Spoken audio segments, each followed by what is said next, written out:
ETF index mutual funds నేర్చుకుని stock మార్కెట్లో రాణించాలనుకుంటున్నారా? వెంటనే ఈ నెంబర్కి కాల్ చేయండి. నమస్తే, welcome back to Suman TV. Present మనతో పాటు ఉన్నారు ఫ్యామిలీ కౌన్సిలర్ రజనీ రామ గారు. నమస్తే మ్యామ్. నమస్తే నవీన్.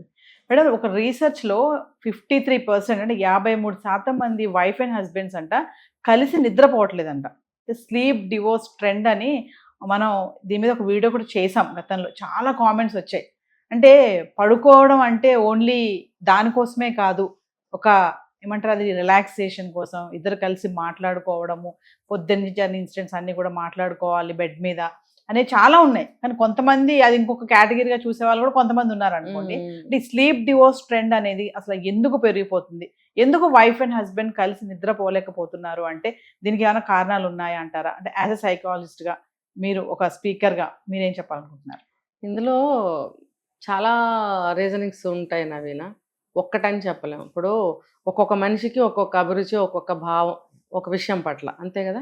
ఒకటే పదార్థము ఆ రుచి మీద ఒక్కొక్కరికి ఒక్కొక్క అభిప్రాయం ఉంటుంది. అట్లానే ఒక్కొక్క మనిషికి ఒక్కొక్క అభిప్రాయం ఏ విషయమైనా సరే. ఇప్పుడు ఒక భర్త ఉన్నాడు అని అంటే కేవలం మీరు అన్నట్టు దానికోసమే పడుకోవాలి నైట్ అనేది ఆలోచించే మగవాళ్ళు చాలామంది ఉన్నారు. ఎక్కువ శాతం వాళ్ళే ఉంటారు. మనసుకి దగ్గరగా, అంటే ప్రేమపూర్వకమైన మనసు కలిగిన వాళ్ళు ఉంటారు. ఎప్పుడు చిరునవ్వుతో ఉండటము, ఏ మాట మాట్లాడినా సున్నితంగా మాట్లాడటము, నైస్గా చెప్పడము, తర్వాత దగ్గరగా వెళ్ళి కన్విన్స్ చేస్తున్న విధంగా మాట్లాడటము అనేది ప్రేమపూర్వకమైనటువంటి ప్రేమతోటి వ్యక్తం చేయడం. అది అంటే తన కోరికైనా సరే, ఏదన్నా ఒకటి చెప్పాలనుకున్నా సరే అలా చెప్తాడు. అతనికి బెడ్ విషయాలు ముందు చెప్పిన అతనితోటి కంపేర్ మనం చేయలేం. ఇతనికి ఇలా ఉంటుంది, భార్య ఇష్టపడితేనే మనం కమిట్ అవ్వాలి అనే ధోరణితో, లేదా అడుగుతాడు నీకు ఇష్టమేనా అని అడుగుతాడు. అలాంటి వాళ్ళు ఉన్నారు. అదే ఇలా చెప్పుకుంటూ పోతే ఉన్నాయి ఉదాహరణలు. కానీ ఓవరాల్గా ఏ వయసు అయినా సరే, ఇవాళ పెళ్ళైన వాళ్ళైనా 30, 40, 50 సంవత్సరాలు పెళ్ళైన వాళ్ళైనా సరే, భార్యాభర్త బతికున్నంత కాలము ఇద్దరు, అంటే ఇవాళ డబల్ కాట్స్ అనుకోండి, ఒకటే బెడ్ అంటే ఏదో ఇంత బెడ్ అని కాదు అక్కడ అర్థం. ఒక డబల్ కాట్ ఉంటుంది, ఒక బెడ్రూమ్ ప్రైవసీ ఉంటుంది, ఒకటే రూమ్లో ఒకటే బెడ్ మీద పడుకోవటం అనేది అదొక అలవాటు. ఆ అలవాటు ఏమవుతుందంటే గబుక్కున ఎప్పుడైనా కోపం వచ్చో, లేకపోతే ఊరు వెళ్తేనో ఒకళ్ళే పడుకోవాల్సి వచ్చినప్పుడు నిద్ర పట్టదు వాళ్ళకి.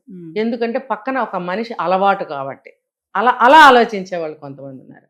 కొంతమంది, ఇవన్నీ మనం పాజిటివ్ చెప్పుకుంటే, ఇంకొకటి ఏంటంటే కొంతమంది గురక పెట్టారనో, లేకపోతే మాటికి మధ్యలో లేచి వాష్రూమ్కి వెళ్తున్నారనో, లేకపోతే వాటర్ తాగే అలవాటు ఉందనో, లేకపోతే నిద్రలో లేచి వాట్సాప్లు చూసుకునే వాళ్ళు ఉంటారు. ఏదన్నా ఆఫీస్ ఆలోచనలతో నిద్ర పట్టకపోతే మీడియా చూసేవాళ్ళు, ఇలా రకరకాలు. ఈ డిస్టర్బెన్సెస్ వల్ల కూడా కొంతమంది అబ్బాయి ఎందుకులే ఈ మనిషితో అనుకునే వాళ్ళు ఉన్నారు. కానీ ఇన్ని రకాలు ఉన్నారు చూడండి, చెప్పుకుంటూ పోతే చాలా ఉంటాయి. ఏది ఏమైనా సరే మనస్పర్ధలు వచ్చినప్పుడు కూడా, అలిగినప్పుడు కూడా సపరేట్ అవుతూ ఉంటారు.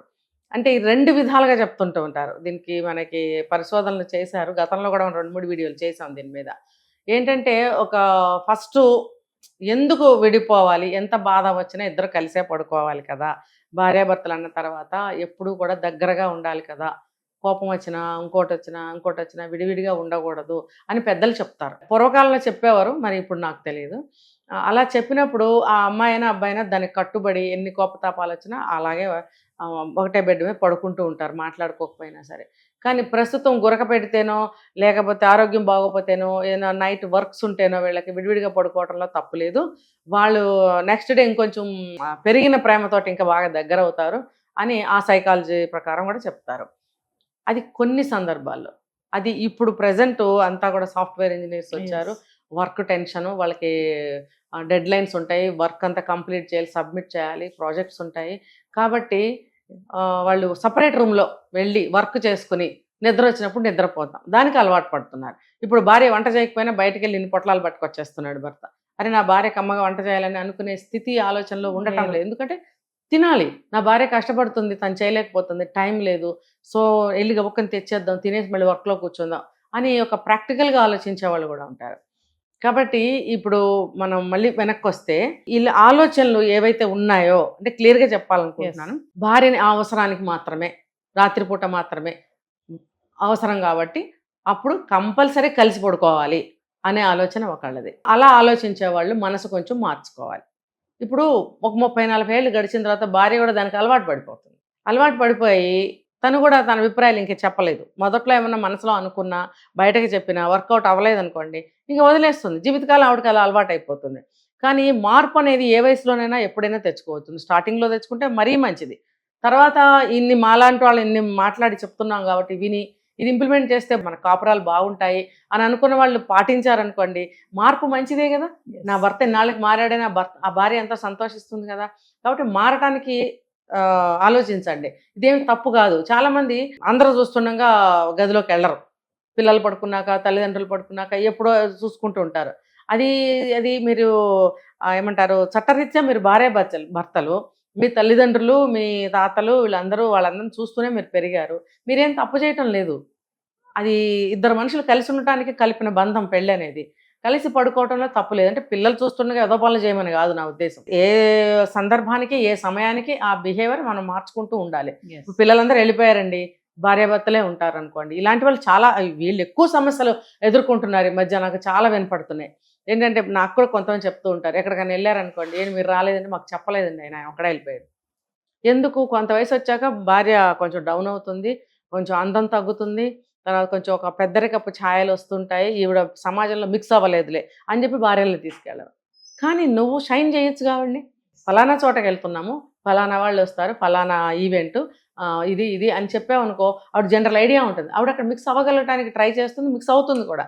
కానీ నువ్వేం చేస్తావు, ఎవరన్నా చూస్తుండగా గదిలోకి వెళ్ళకూడదు అనే ఆలోచనలోనే నువ్వు ఉన్నావు కాబట్టి ఆవిడని వదిలేసి నువ్వు వెళ్తావు. ఇది ఆలోచించి మార్పు చేసుకుని చూడండి. మీకు గదిలోనూ బాగుంటుంది, గది బయట బాగుంటుంది కదా. ఇది తప్పేముంది నవీన? ఎస్, మీ బంధం బాగుండాలి. పిల్లలు ఇవాళ రేపు ఉద్యోగాలని అదని ఇదని బయటకు వెళ్తున్నారు, మీరు ఇద్దరే ఉంటారు. ఉన్నప్పుడు మీరు సంతోషంగా ఉండడానికి తప్పేముంది? మనసిప్పి మాట్లాడరు, ఎవరు లేకపోయినా సరే భార్యతో సరసంగా గడపడానికి ఇష్టపడరు. ఏంటంటే సైకాలజిస్టులు చాలామంది ఇంకో విధంగా చెప్తారు, పెరిగిన పెంపకం అటువంటిది, అది నేను చెప్పా ఇదే మాట. కానీ దాన్ని మార్చుకోవడానికి ఎందుకు ప్రయత్నించరు? నిజమే, మన అమ్మనాన్నలు అట్లా పెంచారు, కానీ అమ్మనాన్నలు పెంచారు, వాళ్ళు ఏ వస్తే మనం మానుకున్నామా? నేర్చుకోవట్లేదా? కాబట్టి మనం మారాలి, ఈ అభిప్రాయాలు మార్చుకోవాలి. కలిసి పడుకుంటే నష్టం లేదు, కలిసి పడుకోకపోతే లాభమూ లేదు. రెండిటి వల్ల లాభ నష్టాలు ఉంటూనే ఉంటాయి. కాబట్టి ఇదే కరెక్ట్ అదే తప్పని మనం చెప్పలేము. ఏదైనా ఇప్పుడు ప్రజెంట్ సాఫ్ట్వేర్ వాళ్ళకి ఉన్న ఇబ్బందులు చెప్పాను నేను. ఇలాంటి వాళ్ళు వేరే గదుల్లో వర్క్ చేసుకోవచ్చు, అవసరాన్ని బట్టి మళ్ళీ వచ్చి ఇద్దరు ఒక దగ్గర ఉండొచ్చు. కానీ పాతకాలం వాళ్ళకి అవన్నీ లేవు కదా. పాతకాలం వాళ్ళు ఎందుకు ఇవన్నీ పాటిస్తున్నారు? గురక వచ్చింది అనుకోండి, మన ట్రైన్లో ఇన్సిడెంట్ చెప్తున్నా. ట్రైన్లో మన రిజర్వేషన్ కంపార్ట్మెంట్లో వెళ్తున్నప్పుడు ఏమైందంటే, కింద భార్య పైన భర్త, ఇంకా వాళ్ళు ఏసీ కంపార్ట్మెంట్లో వాళ్ళు ఇచ్చిన కంబళ్ళన్నీ కప్పేసుకుని వెల్లకిలా పడుకుని బీభత్సంగా గురకలు పెడుతున్నారు. ఇంకా మిగతా వాళ్ళు ఉంటారు కదా, ఎవరు నిద్రపోలేక అటు ఇటు కదులుతున్నారు. నా పక్క బెర్తులే వీళ్ళిద్దరు కింద పైన. నేను అసలు భరించలేకపోయాను. సౌండ్ భరించలేకపోతే పోనీ నేను నిద్ర మానుకుంటారు, నాకేం బాధలేదు. కానీ వాళ్ళకి అలవాటు అనిపించాలి. నేను అది ఆ కంబళి కొసపట్టుకుని ఇలాగే కింద ఆవిడని లేపే, ఆవిడ అసలు మన స్వైలో లేదు. కనీసం ఆయన నన్ను కదుపుదామని ఆ కొమ్మళి అంచు పట్టుకుని లాగితే మన స్పృహలో లేడు, ఆయన కూడా కదలట్లా. 3 సార్లు అటెంప్ట్ చేశాను నవీన, ఆయన కదలలేదు. ఇంకా నాకు కొంచెం పట్టుదల పెరిగింది. ఏంటంటే అసలు ఆయనకి అది మానుకుంటే అతనికి సుఖం కదా. అది నోరంతా అని తెరిచేశాడు, వెళ్ళకిలా పడుకున్నాడు. ఇక్కడ నుంచి పెద్ద పెద్ద సౌండ్లు వచ్చేస్తున్నాయి, చుట్టుపక్కల వాళ్ళకి నిద్ర ఉండదు, అసలు అక్కడ ఏం జరుగుతుందో ఆయనకి తెలియదు. సో ఆయనకి ఆ సిచ్యువేషన్ చూపించాలి ఒకసారి అని చెప్పి అది కంబళి మొత్తం బర్ర కిందకి లాగేసాను. నిజంగా అంటే నేను ఒక మంచి చేయాలనుకున్నప్పుడు ఇంకా ఆలోచించను. ఆయన ఉలిక్కిపడి లేచాడు. నేను అన్నాను, మీకు ఇట్లా గురక వస్తుందండి, మీరు సైడ్ తిరిగి పడుకోండి, మీకు అది కంట్రోల్ అవుతుంది, ఎవరు నిద్రపోలేకపోతున్నారు, ప్లీజ్ మీరు సైడ్ తిరిగి పడుకోండి అన్న. ఈ మాటలు జరిగేటప్పుడు భార్య కూడా లేచింది. అప్పుడు ఆవిడ కూడా, ఇద్దరు వెంటనే పక్కకి తిరిగి పడుకున్నారు. పడుకుంటే ఏమైంది, నిజంగానే గురక రాలేదండి వాళ్ళకి. అది వాళ్ళకి తెలీదు. ఇలాంటి కంప్లైంట్స్ కూడా పబ్లిక్ కూడా ఫేస్ చేస్తుంటారు. మరి కంపార్ట్మెంట్లో వాళ్ళు ఎక్కడికి వెళ్ళిపోతారు? భార్య పక్క రూమ్లోకి వెళ్ళి పడుకుంటుంది. మరి జనం ఎక్కడికి వెళ్ళిపోతారు? అంటే మనకు ఉన్న సమస్యని ఎలా రెక్టిఫై చేసుకోవాలని ఆలోచించాలి, కానీ అక్కడి నుంచి విడిపోదామా ఇది కాదు. Thank you.